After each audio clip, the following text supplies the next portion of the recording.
back especially to kill his father just outside Rochester. And there's also sort of connections between voice and place.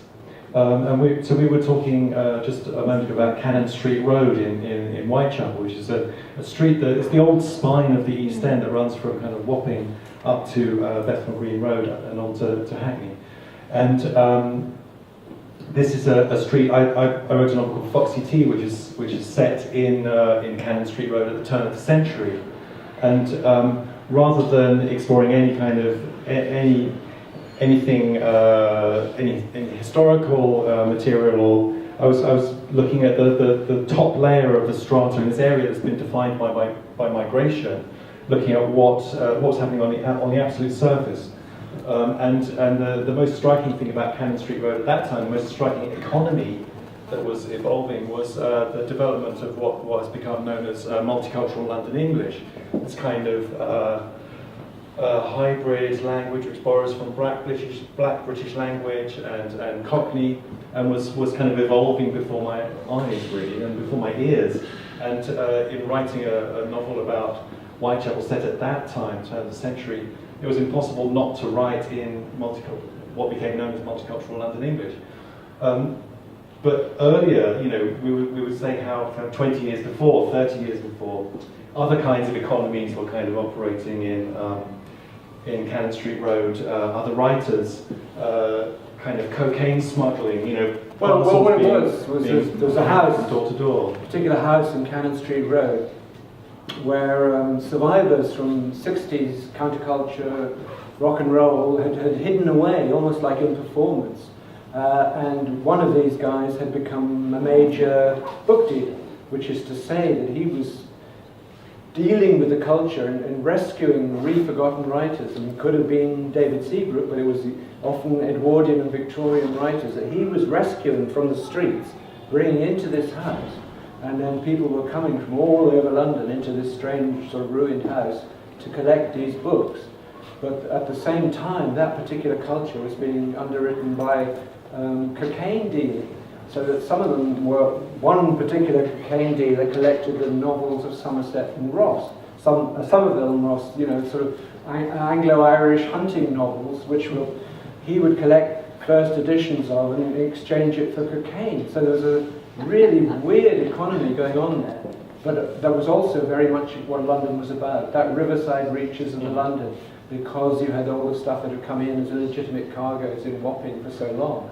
And just 50 yards to the south there's Crossroads, where on the Crossroads by the pub that's right there by the St George's and the East Church is where the Ratcliffe Highway murderer, written about by De Quincey in Murder Considered as One of the Fine Arts, was buried at the Crossroads with a stake through his heart and his head cut off, which turned up in the pub. And that is within yards of where you're describing those activities, which people who know none of that history but have an equally interesting language that is imported, that's come in, as it were, on the river, and mixes with all the other sounds and things of London to create a new form of language. And it's fascinating that all that happens within tiny, tiny geography in the same way. The bus shelter, Dreamland, Lindsay Anderson comes down to Dreamland when they're making free cinema, the idea of cinema being invented, that's just on the same spot. And Lindsay Anderson's amanuensis, Tunde Ikoli,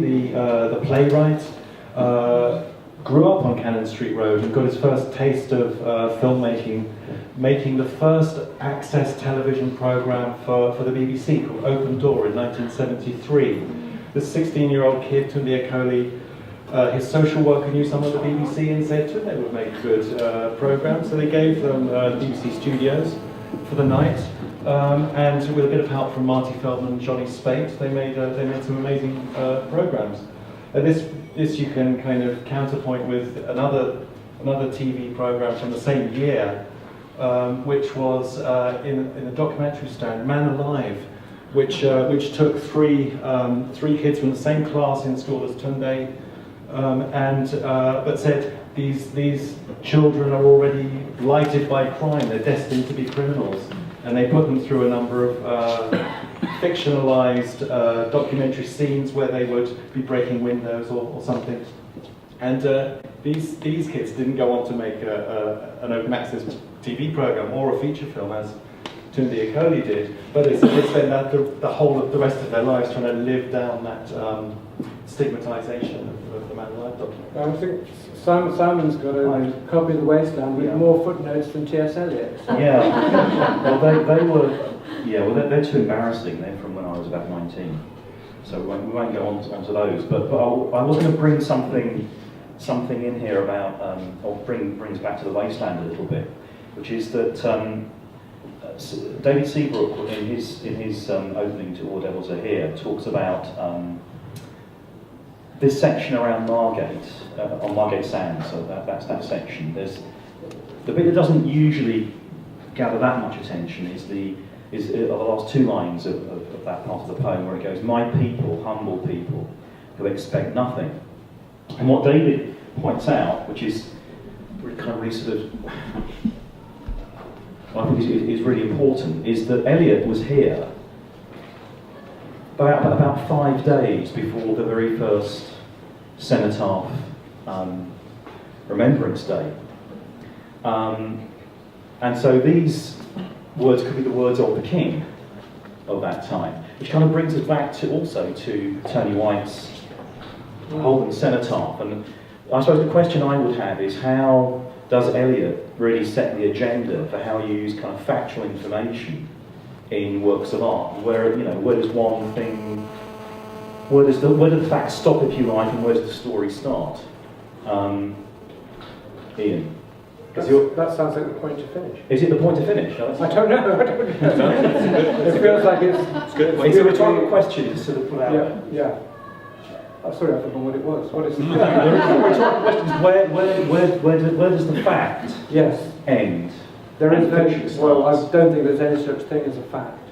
Right. Or a fiction. I mean, a fact is one person's lie that's been repeated enough to be accepted. Okay. That's a good one. What happens is, historically, what we're doing here is we are mythologizing around certain characters and certain landscapes and places. The people who are really involved in keeping those places going like a machine basically don't have time to do that, because they're implicated in it in a different way. You have this slightly damaged category of people who come in a way that we do now, because I think where we are now is a kind of off-highway culture. It's like service station culture. Earlier yesterday, in fact, was it yesterday? It seems longer.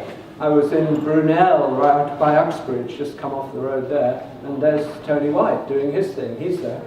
And there's Will Self over there. And yesterday he was in Bristol, and so was I. And so you realise that between Bristol and Margate is this string of people sort of jumping off the car, out of the train, and finessing this material that goes on, and to a degree honouring the places they are, but with the danger of these becoming non-places, because passing through Canterbury University this morning and having a cup of coffee, the colour codings of the cafe were exactly like you would have got if you were in a hospital waiting room or an airport. So there's this kind of generic entity. You could be anywhere and everywhere. So that's why it's important to hit on facts, myths, details of place, to make individual places, locality, to have an importance in the grand corporate scheme of things where everywhere's the same. And the question is then, where are we going to meet tomorrow? Bath? Are you coming to Bath?